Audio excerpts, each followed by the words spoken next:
तो अपने पिछले वीडियो में हमने सदस्यों के योग का त्रिभुज नियम किया था। सदस्यों के योग का त्रिभुज नियम और उसमें परिणामी सदस्य आर का निगमन किस तरीके से किया जाता। आज हम करेंगे सदस्यों के योग का समांतर चतुर्भुज का नियम। सदस्यों के योग का समांतर चतुर्भुज का नियम।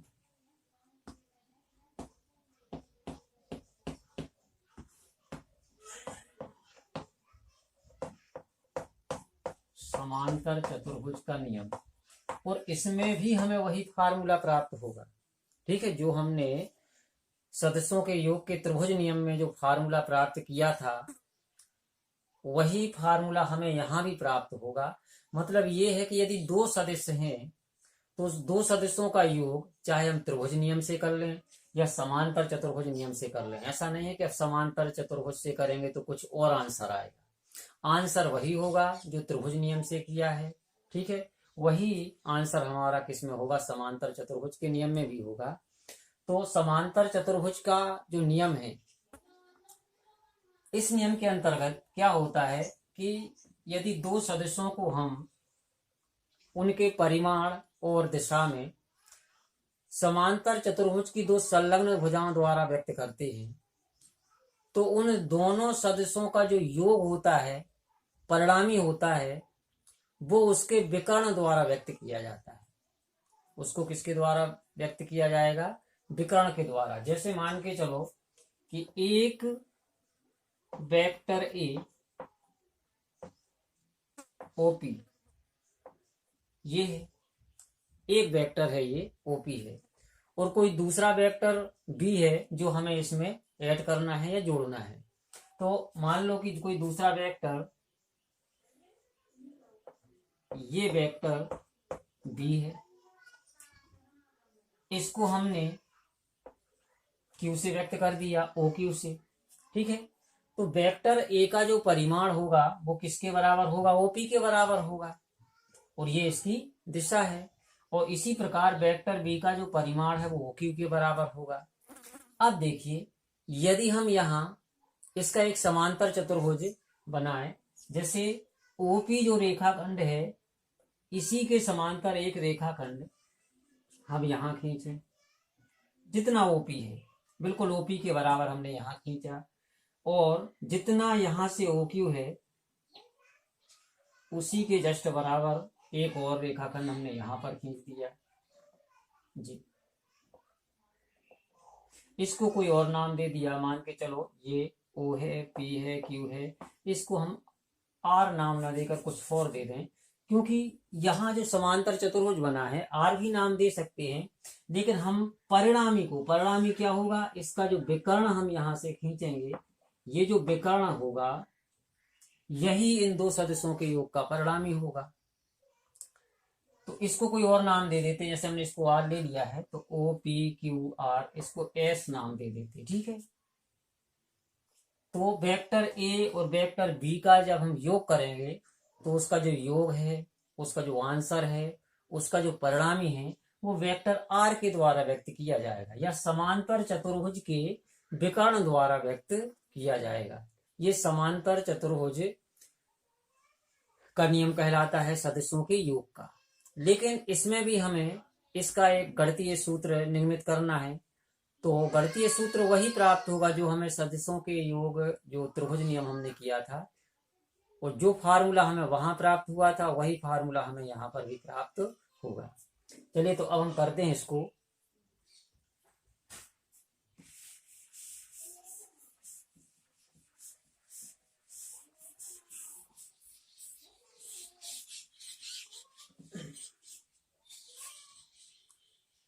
मान लिया कि हमारे पास दो वेक्टर हैं, एक वेक्टर ए इस तरीके से है और दूसरा वेक्टर बी ये इस तरीके से है। इन दोनों को हमें जोड़ना है, दोनों का प्लस करना है। तो यदि हम इसे समांतर चतुर्भुज के नियम से करें तो हम इस तरीके से करेंगे इसको। पहले हम एक वेक्टर ए को व्यवस्थित करेंगे। वेक्टर ए को हमने इस तरीके से यहाँ पर एक लाइन खींची इसकी, इसको हमने ओपी माना। वेक्टर ए की जो लंबाई थी उसको हमने क्या मान लिया? ओपी। अब जो दूसरा वेक्टर है बी, हमें क्या करना है, इस दूसरे वेक्टर बी की जो टेल है, टेल, ठीक है, इसमें व्यवस्थित करना है यहाँ। तो इस वेक्टर बी को हम यहाँ रखेंगे और जिस दिशा में है ये है उसी दिशा में रखेंगे, इस तरीके से। अब जितना हमने ओपी खींचा था इसी के समांतर एक लाइन और खींचेंगे ताकि हमें समांतर चतुर्भुज प्राप्त हो जाए। इसी के समांतर खींचेंगे और जितना, इसको हमने नाम दे दिया ओ क्यू, इसको नाम दे दिया एस। अब यहां से एक लाइन और खींचेंगे यहां तक जी। तो ये समांतर चतुर्भुज बन गया। अब समांतर चतुर्भुज का जो विकर्ण होगा यहां से यहां तक, इसको हम मानेंगे परिणामी आर। तो अब इसका हम गणितीय व्यंजक प्राप्त करते हैं।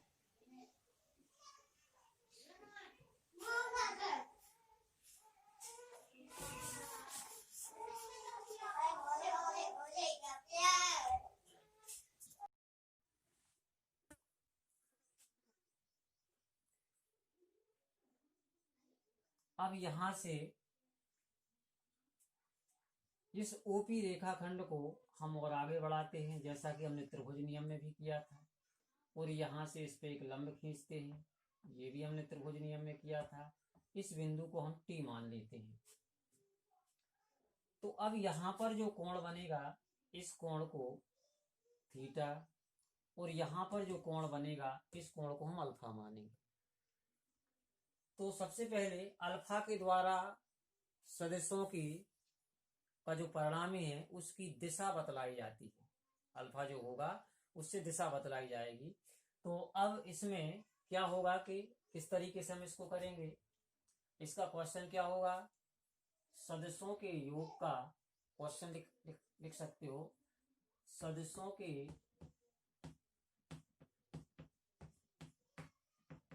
योग का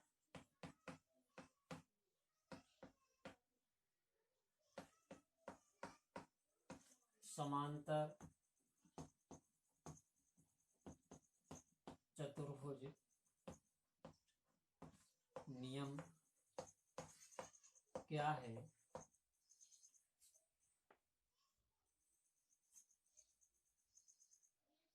और इसी के साथ क्वेश्चन होगा परिणामी सदिश वेक्टर आर के लिए सूत्र निर्मित कीजिए।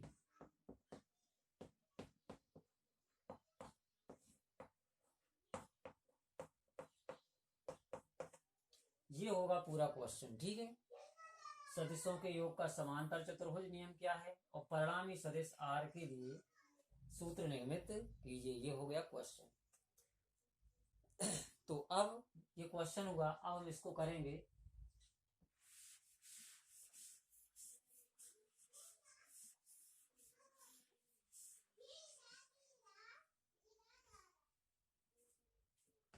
माना वेक्टर ए तथा वेक्टर बी किसी समांतर चतुर्भुज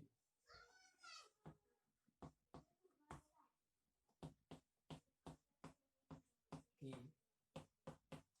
दो संलग्न भुजाएं हैं।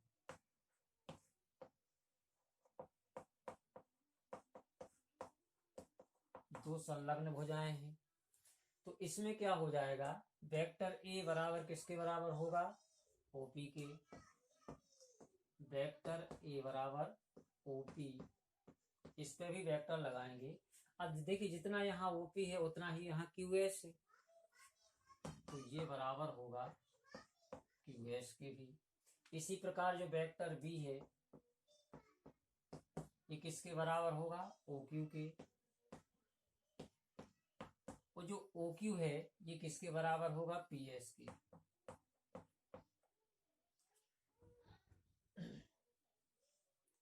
अब जो OS है ये इसका परिणामी R है।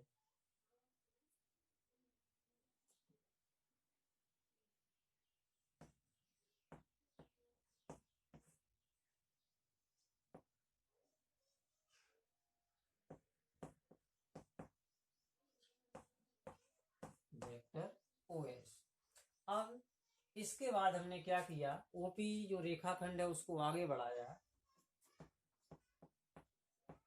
ओपी को आगे बढ़ाया तथा एस से इस पर हमने लंब खींचा तथा इस पर एस टी लंब खींचा, एस टी हमने लंब खींचा, तब देखिए एस पी टी क्या हो जाएगा, तो कोण एस पी टी बराबर क्या होगा, थीटा कोण होगा, और यहां लंब खींचा है तो यहां 90 डिग्री का कोण होगा। तो इस तरीके से अब इसके बाद हम आगे करेंगे इसको। देखिए यहां 90 डिग्री का कोण है, सबसे पहले हम समकोण त्रिभुज OTS इसको ले लें, ऐसा कीजिए, इसको कर लीजिए पहले, ठीक है, इसके बाद हम फिर से कर रहे हैं, इसको मिटाने के बाद इसको हम मिटा रहे हैं।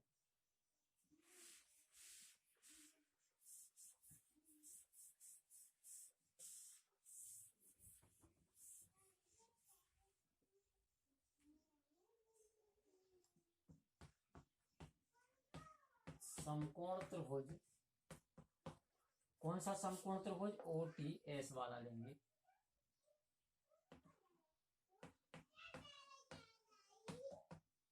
तो इसमें कोण टी कितना है, 90 है, तो यहां पाइथागोरस थ्योरम यदि यूज करें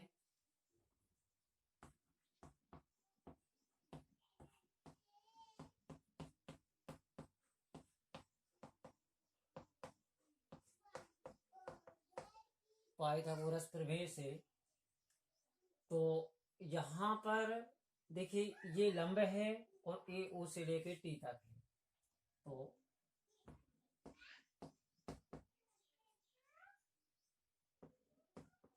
OT स्क्वायर प्लस लंब क्या है इसका, ST स्क्वायर, इसको करेंगे।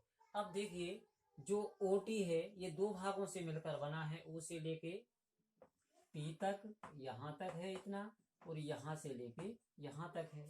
तो इसको हम किस तरीके से करेंगे, OT को OP plus PT square plus ST square.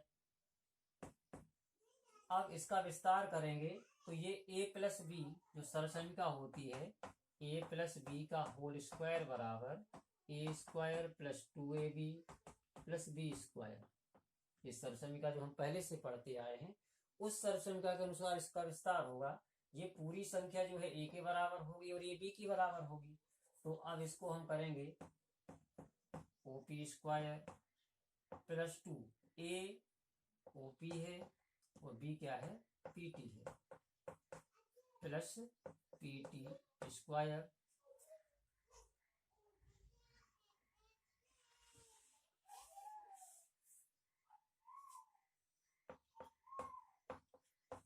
ST square. तो अब देखिए यहां OP बराबर हम क्या करेंगे, वेक्टर A रखेंगे,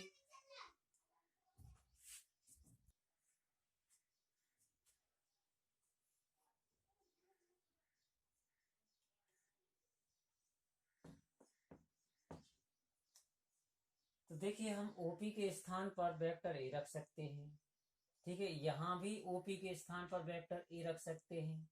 लेकिन PT क्या है, PT तो ये वाला भाग है इतना, PT के स्थान पर हम क्या लिखेंगे, ठीक है, PT के स्थान पर लिखने के लिए हमारे पास अभी कोई पद नहीं है, मतलब हमें PT ज्ञात करना है, यहाँ भी PT है तो जो यहाँ ज्ञात हो जाएगा वो यहाँ भी ज्ञात हो जाएगा, और ST भी ज्ञात करना है, ST भी हमें पता नहीं है कि ST क्या है और कितना है। तो अब हम PT और ST को ज्ञात कर लें पहले, और इसको यहाँ समीकरण 1 मानकर यहीं छोड़ देते हैं। अब PT और ST हमें कहाँ से प्राप्त होंगे, PT ये है, ST ये है, मतलब ये जो एक समकोण त्रिभुज बना है छोटा वाला PTS, ठीक है, इतने ही समकोण त्रिभुज में हमें ये दोनों चीजें ज्ञात हो जाएंगी। तो अब की बार हम क्या करें, समकोण त्रिभुज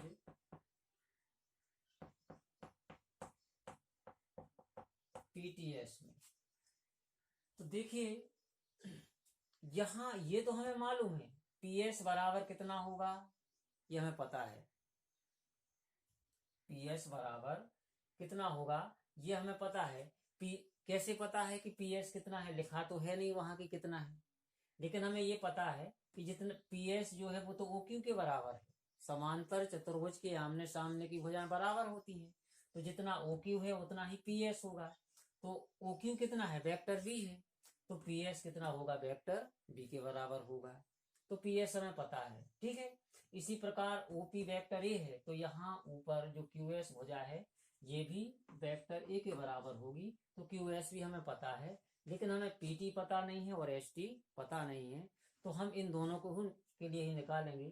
तो मान के चलो अब यहाँ पहले हम साइन थीटा ST निकालेंगे, तो कौन सा फार्मूला लगाएंगे हम, कौन सा त्रिकोणमितीय अनुपात यूज करेंगे, साइन थीटा वाला, क्योंकि इसका कर्ण हमें मालूम है, लंब हमें ज्ञात करना है।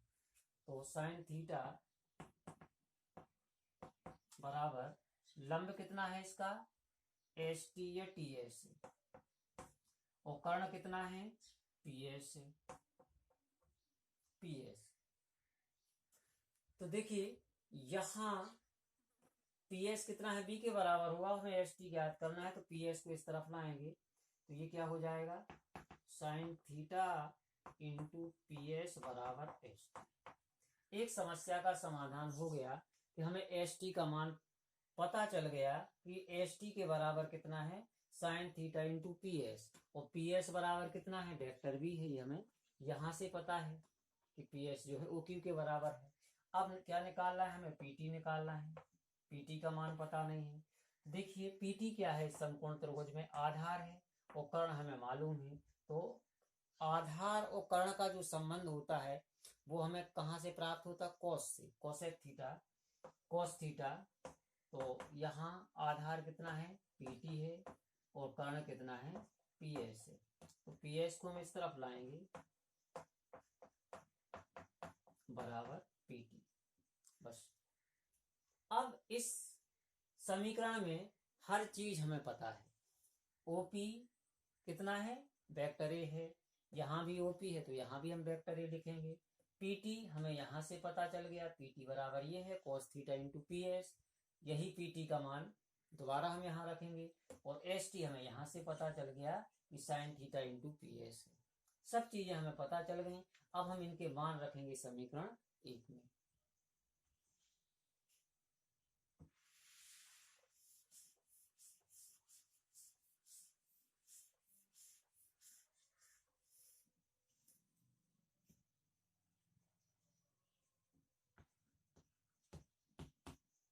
तो OP के बराबर हम क्या रखेंगे, vector A square 2OP two vector A। PT के स्थान पर क्या रखेंगे, cos थीटा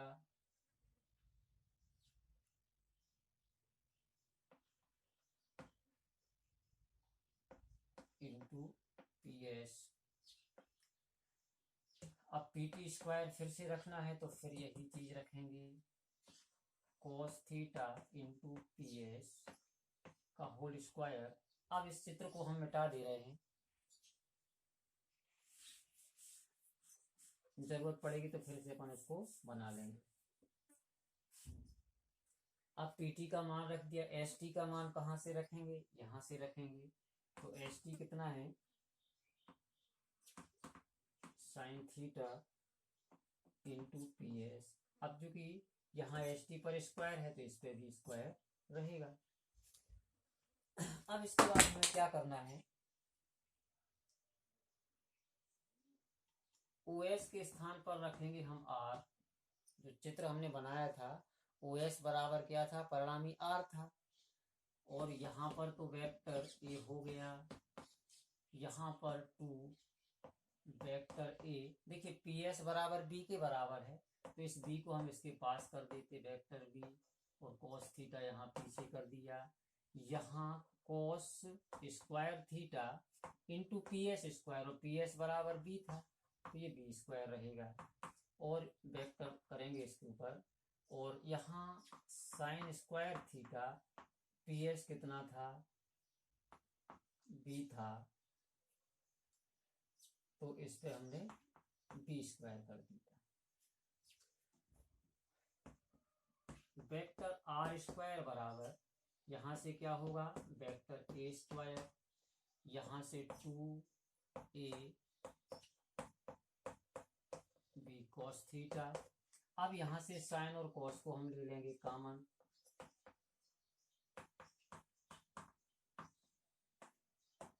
वेक्टर v को कॉमन लेंगे तो इसका मान 1 होता, हम 10th में पढ़ चुके हैं।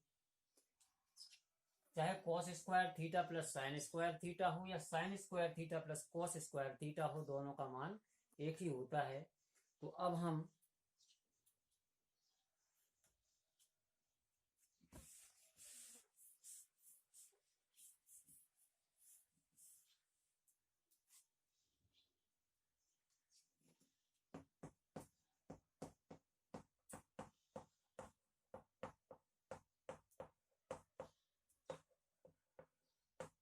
इसके स्थान पर मान रखेंगे 1 और b में गुणा होगा तो वेक्टर बी स्क्वायर घर बचेगा।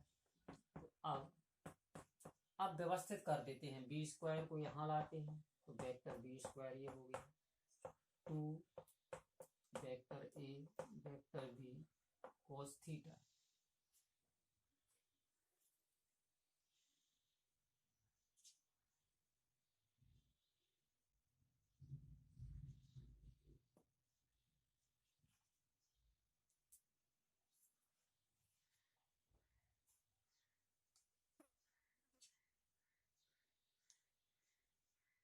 अब देखिए यहाँ पर जो आर स्क्वायर है इसका स्क्वायर हटाएंगे हम यहाँ से, तो वेक्टर आर बराबर यहाँ पे भी स्क्वायर होगा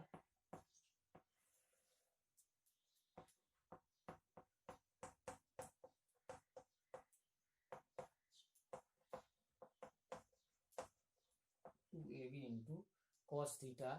ये फार्मूला हमें प्राप्त हो गया। हालांकि ये फार्मूला हमें जब हमने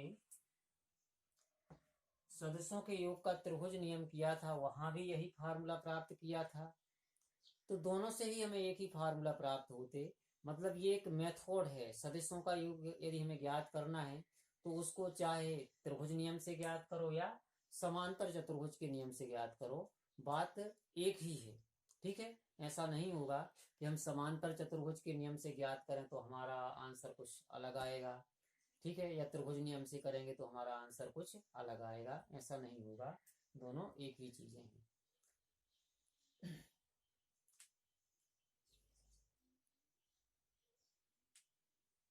अब देखिए जो फार्मूला हमने प्राप्त किया है, फार्मूला तो हमने प्राप्त कर लिया, अब हमें परिणामी दिशा भी ज्ञात करना है। हमने अल्फा की बात की थी कि वहां एक अल्फा बनता है जब हमने संपूर्ण त्रिभुज वहां समांतर चतुर्भुज बनाया था, तो वहां से अब हम दिशा भी ज्ञात करेंगे। ये तो हो गए परिणामी आर का नियम।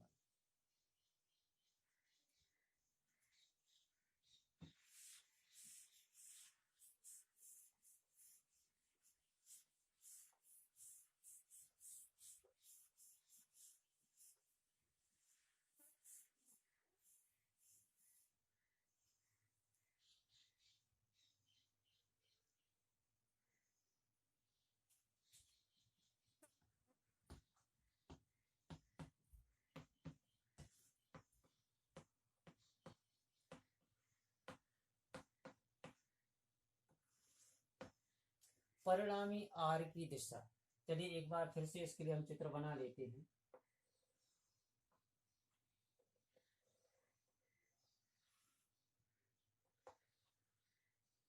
ये वेक्टर ए है, इसको हमने ओपी माना था, इसको ओक्यू, ये वेक्टर बी है, तो ये परिणामी आर है, ये एस है, इसको हमने आगे तक बढ़ाया था, यहाँ हमने टी प्राप्त किया था, यहाँ थीटा कोण था। अब इसके बाद यहाँ ये है अल्फा, ठीक है, तो इसी के द्वारा अब हम परिणामी आर की दिशा ज्ञात करने के लिए फार्मूला प्राप्त करेंगे।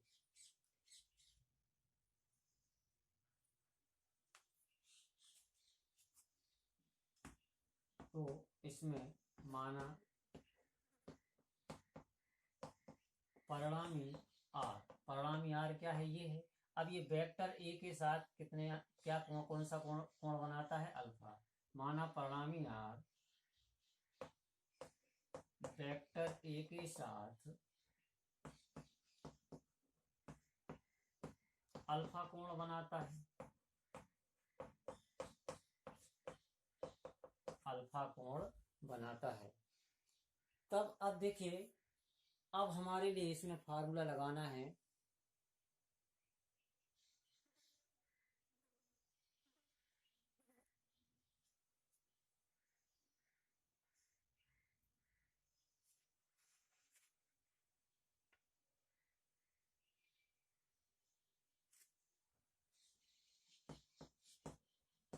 समकोण त्रिभुज एसटीओ में, एसटीओ इसमें ये पूरा क्या है, आधार है, ये क्या है, लंब है। तो अब हमारे लिए इसमें इसकी दिशा ज्ञात करनी है, तो हम मान रखेंगे टेन अल्फा का। तो टेन थीटा टेन अल्फा इसके बराबर हम जानते हैं लंब बटे आधार। तो लंब कितना है, टी एस है, और आधार कितना है, ओटी है। इतना ही है।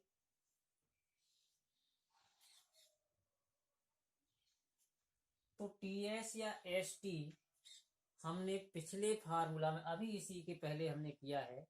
एस टी बराबर यहाँ कितना निकाला था, ये कितना था, वेक्टर बी था। तो हमने ये निकाला था जब हमने साइन का मान रखा था, साइन थीटा बराबर निकाला था T S upon P S. तो sine theta into P S बराबर टी एस, ये मान निकाला था हमने थोड़ी देर पहले। तो वही है टी एस या एस टी, उससे कोई फर्क नहीं पड़ता। तो टी एस बराबर कौन सा मान रखेंगे, ये वाला, साइन थीटा पी एस कितना होता, वेक्टर बी के बराबर होता। अब देखिए यहां पर ओटी, ओटी क्या है, दो भागों में बटा है, ओपी और पीटी, ओपी और पीटी। तो अब ओपी ए है और पीटी बराबर हमने कितना निकाला था, cos थीटा का मान रखकर देखें तो इसमें हमने निकाला था पीटी अपॉन पी एस। तो cos theta into P S बराबर पीटी, ये हमने इतना निकाला था पिछले समीकरण में जब आर का निर्माण किया था। तो ये दोनों ही मान हम रखेंगे यहां पर। तो चलिए हम डायरेक्ट रख देते हैं हम यहां पर ओपी के बराबर वेक्टर ए और पीटी के बराबर cos थीटा बी, ये वाले मान हम यहां रख देते हैं। तो इसको हम इस तरीके से भी लिख सकते,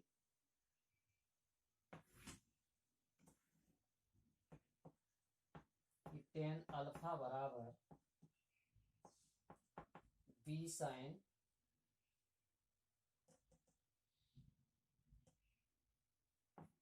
थीटा, और यहां पर ए प्लस बी कॉस थीटा, इस तरीके से हम इसका मान लिख सकते हैं। तो इसके द्वारा दिशा बतलाई जाएगी। तो ये हो गया समांतर चतुर्भुज का नियम, सदस्यों के योग का, या सदस्यों के योग का समांतर चतुर्भुज का नियम। अब इन पे आधारित संख्यात्मक क्वेश्चन होते हैं, सवाल होते हैं कुछ, तो कल हम सवाल करेंगे इसमें, मतलब अगले वीडियो में हम इन पर आधारित कुछ सवाल करवाएंगे जिस तरीके से गणित में होते व्यवहारिक सवाल, इसमें भी होते हैं और आते भी हैं, वो पूछे भी जाते। तो अब जो फार्मूला हमने प्राप्त कर लिया है, अब इनके आधार पर हम दो सदस्यों का योग ज्ञात करेंगे और उनकी दिशा ज्ञात करेंगे।